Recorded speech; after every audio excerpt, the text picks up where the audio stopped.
నమస్తే, welcome to Telugu రాజ్యం. నేను సిరి.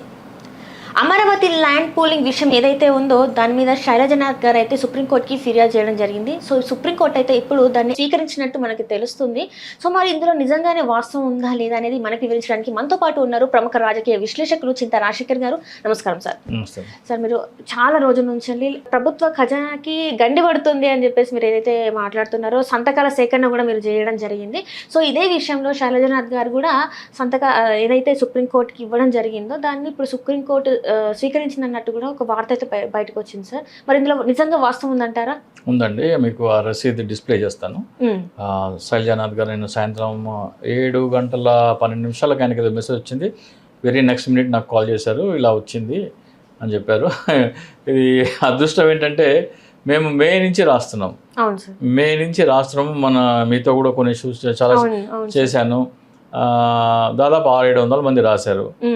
వాళ్ళు ఎవరికి రాంది శైలజనాథ్ గారికి రిసీట్ వచ్చింది, అక్నాలజ్మెంట్ వచ్చింది. సో అది మంచి పరిణామం. సో ఇప్పుడు అది జడ్జి గారి దగ్గరికి వెళ్తుంది, చీఫ్ జస్టిస్ గారి దగ్గరికి వెళ్తుందా, మళ్ళీ రిజిస్టర్ గారు దాన్ని ఎక్కడ పంపిస్తారో తెలియదు. కానీ అక్కడ దాంట్లో ఉంది, కేసు ఉంది అని అనిపిస్తే కనుక అది PIL నమోదవుతుంది. కేసు లేదు అంటే కనుక అది రిజెక్ట్ చేస్తారు.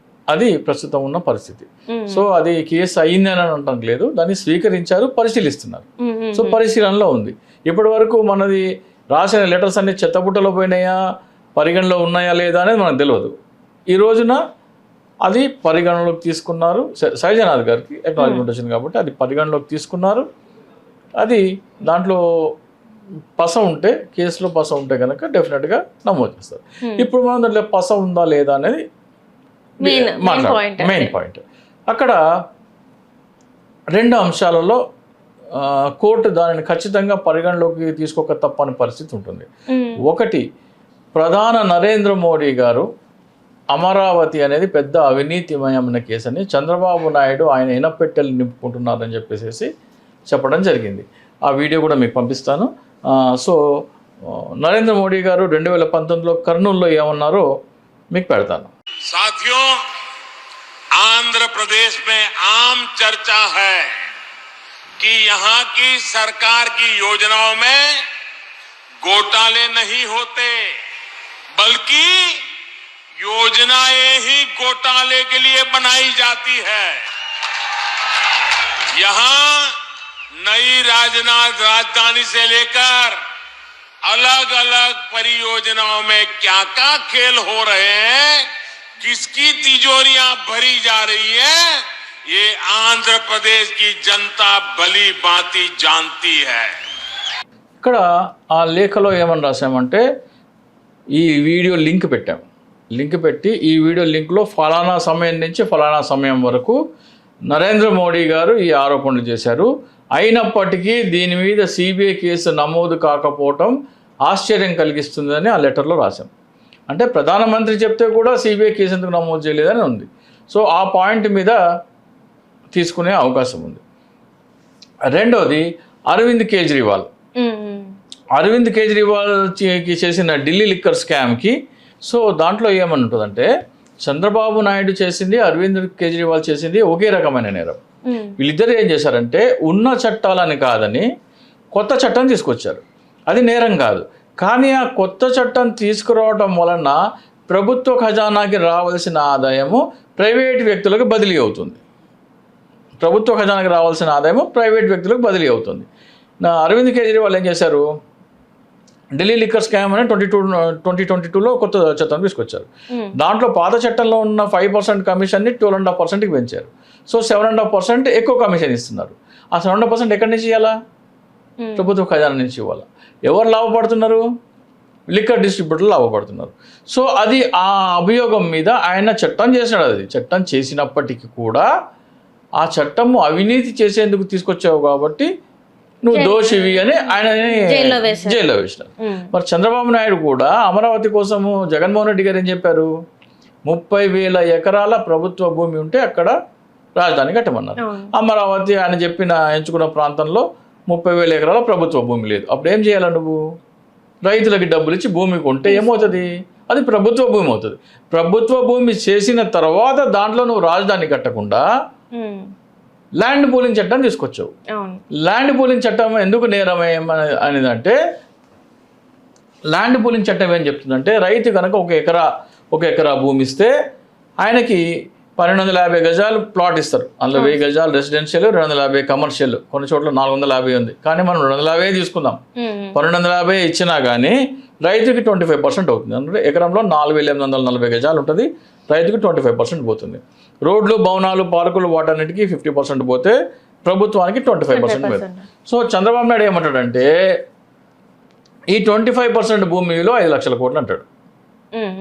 చంద్రబాబు నాయుడు అన్న వీడియో కూడా మనం ప్లే చేద్దాం. అమరావతి పూర్తయి ఉంటే 2 లక్షల నుంచి 5 లక్షల కోట్ల రూపాయలు ప్రభుత్వానికి ఆస్తి మిగిలేది. ఆస్తి అంటే ఆదాయం వచ్చేది. ఈ 25% భూమి విలువ 5 లక్షల కోట్లు అయితే ఇది కూడా 25% కదా. దీని విలువ ఎంత? ఇది కూడా 5 లక్షల కోట్లు. సో రైతులు ఇచ్చిన ఎకరాలు ఎన్ని? ఫస్ట్ ఫేజ్ లో 34,000 ఎకరాలు.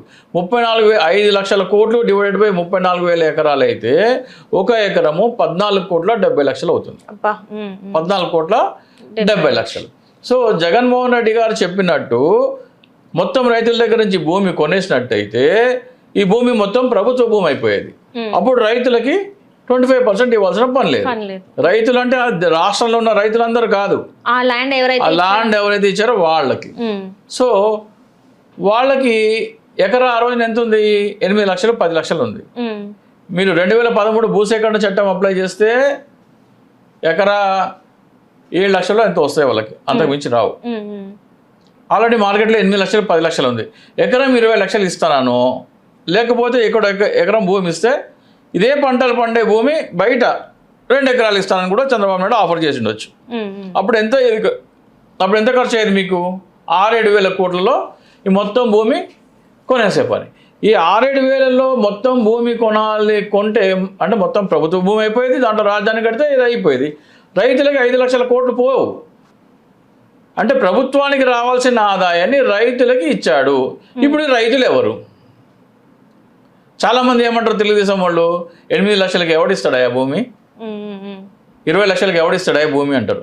పయ్యావుల కేశవ్ ఎంత కొన్నాడు, హెరిటేజ్ వాళ్ళు ఎంత కొన్నారు, ఆ ప్రతి డాక్యుమెంట్ తీసి 2014 రాజధాని ప్రకటన రాకముందర నుంచి అమ్మకాలు జరిగిన ప్రతి ఒక్క డాక్యుమెంట్ తీసి ఎవరెవరు భూమి కొన్నారు, ఎంతకి కొన్నారు. రైట్. అంటే ఇది అంతా కూడా పక్కా ప్లాన్ తోనే జరిగిన ఒక వ్యవహారం అని దోపిడీ చేసేందుకే.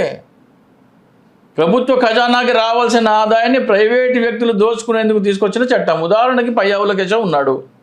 పయ్యావుల కేశవ్ ఎకరం 8 లక్షలు కొన్నాడు, 2-3 ఎకరాలు కొన్నాడు ఆయన. ఎకరం 8 లక్షలు. అది తీసుకొని ల్యాండ్ పూలింగ్ ఇచ్చినాడు. ల్యాండ్ పూలింగ్ ఇస్తే ఇప్పుడు చంద్రబాబు నాయుడు లెక్క ప్రకారం ఎకరం 14,70,00,000. 8 లక్షలకి రైతుకి ఇచ్చినాడు. అది తీసుకొని ఆయన గవర్నమెంట్కి ల్యాండ్ పూలింగ్ ఇచ్చినాడు. ఆయనకు వచ్చే ప్లాట్ల విలువ 14,70,00,000 చంద్రబాబు నాయుడు లెక్క ప్రకారం. నేను చెప్పట్లేదు. కానీ నువ్వు ఆ రోజున రైతుకి చంద్రబాబు నాయుడే ప్రభుత్వం తరఫున రైతుకి 20 లక్షలు ఇచ్చినట్టయితే పయ్యావుల కేశవ్ కంటే 12 లక్షలు ఎక్కువ రైతుకి వచ్చేది. పయ్యావుల కేశవ్ 8 కొన్నాడు కదా, రైతుకి 20 వెళ్తాయి. అప్పుడు రైతు లాభపడ్డా లేదా? 8 పోతే 20 వచ్చినా లేదా? ఆ 20 లక్షలు పోను 14,70,00,000లో 14.5 కోట్లు ప్రభుత్వానికి మిగులుతాయి. నువ్వు పయ్యావుల కేశవ్ లాభపడేందుకు ఎందుకు తీసుకొచ్చినావు చట్టము? అంటే పయ్యావ కేశవ్ లాంటి వాళ్ళు ఇంకా చాలా పయ్యావుల కేశవ్ ఒక ఎగ్జాంపుల్. అటువంటి వాళ్ళు వేల మంది ఉన్నారు. పయ్యావుల కేశవ్ 8 లక్షలు కొని ఉండొచ్చు, ఇంకోటి 15, 20, 25 కొని ఉండొచ్చు. ఆ కొనేది ఏదో ప్రభుత్వమే కొనాలి కదా. ప్రభుత్వం కొనకుండా ఇప్పుడు జగన్మోహన్ రెడ్డి గారు ఏం చెప్పినారు? ప్రభుత్వ భూమి అన్నారు. ప్రభుత్వ భూమి అంటే రైతులకు మొత్తం డబ్బులు ఇచ్చేసి ఆ భూమి మొత్తం తీసుకుంటే ఆ లాభం ఎవరికి వచ్చేది? ప్రభుత్వానికి వచ్చేది. సో జగన్మోహన్ రెడ్డి గారు ఏం చేశారంటే ఈ 5 లక్షల కోట్లు చంద్రబాబు నాయుడు లెక్క ప్రకారం 5 లక్షల కోట్లు కాకపోతే ఎంతైనా కానీ ఆ డబ్బులన్నీ ప్రభుత్వ ఖజానాకి రావాలని జగన్మోహన్ రెడ్డి గారు ప్లాన్ చేస్తే చంద్రబాబు నాయుడు ఏం చేస్తున్నాడు? ప్రభుత్వ ఖజానా లాభపడకూడదు, అమ్ముకున్న రైతు లాభపడకూడదు, కొన్న వాళ్ళు మధ్యవర్తులు లాభపడాలి. అది ల్యాండ్ పూలింగ్ చట్టము అని చెప్పడం జరిగింది. సో అరవింద్ కేజ్రీవాల్ ఏం చేసినాడు? పాత చట్టం ఉండగా కొత్త చట్టం తీసుకురావడం వల్ల ప్రభుత్వ ఖజానాకి నష్టం చేశాడు. ఈయన కూడా 2013 భూసేకరణ చట్టం ఉండగా లేకపోతే నువ్వు మార్కెట్ రేట్కి డబ్బులు ఇస్తా. ఇప్పుడు ల్యాండ్ పూలింగ్ చట్టం ఒక చట్టం తీసుకొచ్చావు కదా, కేంద్ర ప్రభుత్వ చట్టాన్ని కాదని.